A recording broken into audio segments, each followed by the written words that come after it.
Ng'ekitongole ekivunaanyizibwa ku bibalo mu ggwanga kyetegekera okubala kwa bonna mu mwaka gwa 2024, ebimu ku byateekebwa ku mbalirira kwali kugula byuma eby'okukozesa mu nteekateeka eno. Olw'okuba byali bingi, waaliwo ebibuuzo ku butya bwe bagenda okuterekamu ebyuma bino ng'eddimu lino likomekkerezeddwa. Kati olwaleero ekitongole ki UBOS kigabidde ebitongole bya gavumenti eby'enjawulo obukulembeze bw'ennono ko n'ekitongole ekitaba bannaddiini mu Uganda ki Interreligious Council of Uganda ebyuma bino babyeyambise mu kukuuma ebiwandiiko n'ebibalo byabwe. As you know, when you are procuring, people are asking, but all of these tablets, what they will be used for? I will make commitment to the country that they will still be used for the foreseeable future until when they become obsolete. So we are trying to utilize them post-census, and they are still, we can confirm they are still in very good and usable conditions. Ekibiina ki Interreligious Council of Uganda kiweereddwa tablets 35,000 ne computers 600. So the Interreligious Council, we are giving them 3,500 tablets. You had requested for 5,000, but our means, and we think these ones will be enough for you. Akulira UBOS Dr. Chris Mukiza akubiriza ebitongole ebiweereddwa ebyuma bino okubikozesa omulimu ogubibaweesezza. We empower you to deploy and use them principally for statistical purposes, not making calls, especially organizing your administrative data, so that you produce data and you can manage what you know.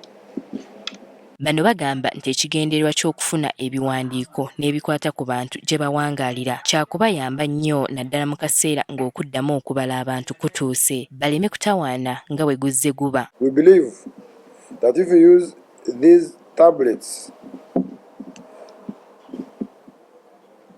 and to those who are giving computers well, we shall be able to collect, produce, disseminate, and make available comprehensive statistical indicators to inform the various facets of national planning, policy, and decision making. Dr. Chris Mukiza agamba nti bano si be basoose okufuna ebyuma bino nga basooka kubiwa amatendekero ga gavumenti. This is the second lot we are giving. Initially we gave universities, public universities, and cultural institutions that had the memorandum of understanding with us earlier. Bo abakulembeze ab'ennono basiimye ekikoleddwa ekitongole kino. Right now we are embarking on developing projects that are aimed at developing our community, and we needed these gadgets to help us collect this data. So we are really happy that we have been among the group that UBOS has considered to donate these items. Wabula bo bannaddiini bagamba nti enteekateeka eno ez'ekikeerezi bw'ogeraageranya n'obwetaavu obubaddewo. Ebintu bino bitutuuseeko buyise byali badde byatuweebwa dda.